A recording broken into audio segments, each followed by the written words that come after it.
State bank of India की तरफ से एसबीआई सीएसपी संचालकों के लिए 3 बड़ी अपडेट आ चुकी हैं, जिसका इफेक्ट सीधा आप सभी के काम पर पड़ेगा। यानी कि आपके पास अब जितने भी कस्टमर्स आते हैं, मैक्सिमम केसेस में अब आपके कस्टमर्स को बैंक नहीं जाना पड़ेगा। कुछ ऐसे काम जो आपके ग्राहकों को बैंक में जाकर ही कराने होते थे, अब वो सभी काम आप आपके सीएसपी पॉइंट पर अपने ग्राहकों को करके दे सकते हैं, जिससे कि आपके बिजनेस में भी बढ़ोतरी होगी और जो आप काम करेंगे उसके ब्याज पर डेफिनेटली बैंक आपको कुछ ना कुछ कमीशन भी प्रोवाइड कराएगी।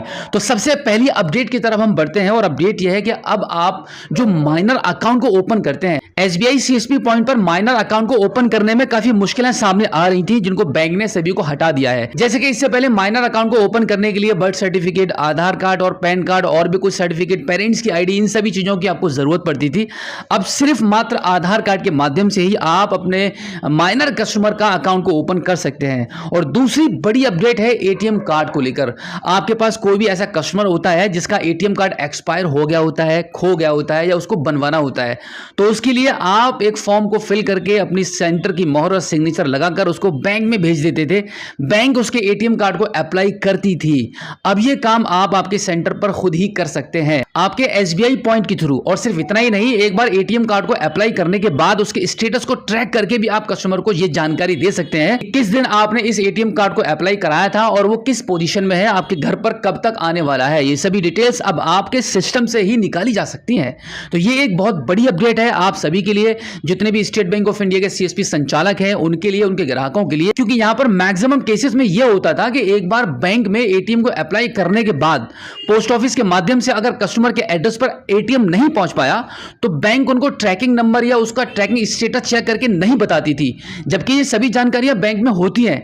बट बैंक वालों के पास इतना समय नहीं होता है कि इस काम को बहुत ही मामूली समझकर किनारे कर देते हैं और कस्टमर को इसकी जानकारी नहीं मिल पाती है और फिर बहुत लेट, और कभी-कभी यह होता है कि पोस्टमैन ही उस एटीएम को गुम कर देता है। तो इस प्रकार की काफी समस्याएं कस्टमर को और सीएसपी संचालक को झेलनी पड़ रही थी, जो कि अब ऐसा नहीं होने वाला है। बैंक अब सीएसपी पॉइंट को काफी ज्यादा इंप्रूव करने में लगा हुआ है। अब हम आगे बढ़ते हैं अपनी तीसरी बड़ी अपडेट की तरफ और वो है सीआईएफ से रिलेटेड।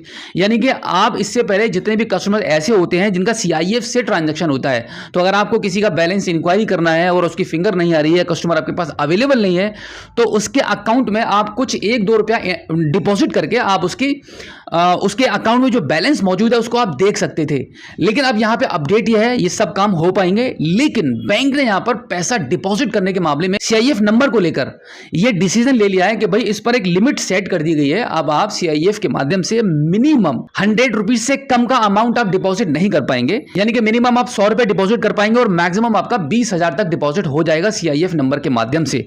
तो अगर आपको कभी भी 1-2 रुपया 10-5 रुपए डिपॉजिट करने होंगे सीआईएफ के थ्रू, तो नहीं हो पाएगा। तो ये 3 बड़ी अपडेट सभी स्टेट बैंक ऑफ इंडिया के सीएसपी पॉइंट पर बैंक ने लागू कर दी है। अब आप अच्छे से काम कर सकते हैं। आपके जितने भी ग्राहक ऐसे हैं जिनको एटीएम इशू कराना है, आप उनका इशू कर सकते हैं। साथ ही साथ में स्टेट बैंक ऑफ इंडिया के सीएसपी पॉइंट पर एटीएम को ब्लॉक करने की भी सुविधा है, चेकबुक को ऑर्डर करने की भी सुविधा है, चेकबुक को ट्रैक करने की भी सुविधा है। अकाउंट ओपनिंग की अगर हम बात करें तो माइनर और मेजर दोनों अकाउंट बहुत अच्छे से ओपन हो रहे हैं। अब तो ये काम बैंक को सौंप दिया गया है, बहुत जल्दी आपको अकाउंट नंबर भी मिल रहा है। तो अब आपको आने वाले टाइम में काम करने में और भी मजा आने वाला है। तो उम्मीद करता हूं कि आज की इस वीडियो में जो जानकारी आपको दी गई है, आई होप आपको काफी अच्छी लगी होगी। अगर आप पहली बार हमारे स्मार्ट शॉप यूट्यूब चैनल पर आए हैं और अभी तक आपने हमें सब्सक्राइब नहीं किया है, तो प्लीज एक बार सब्सक्राइब जरूर कीजिए और बेल आइकन को प्रेस कीजिएगा। तो चलिए दोस्तों, मिलते हैं आपसे किसी और एक अगली वीडियो में, एक नई जानकारी के साथ, एक नई अपडेट के साथ और एक नए जोश के साथ। तब तक के लिए जय हिंद।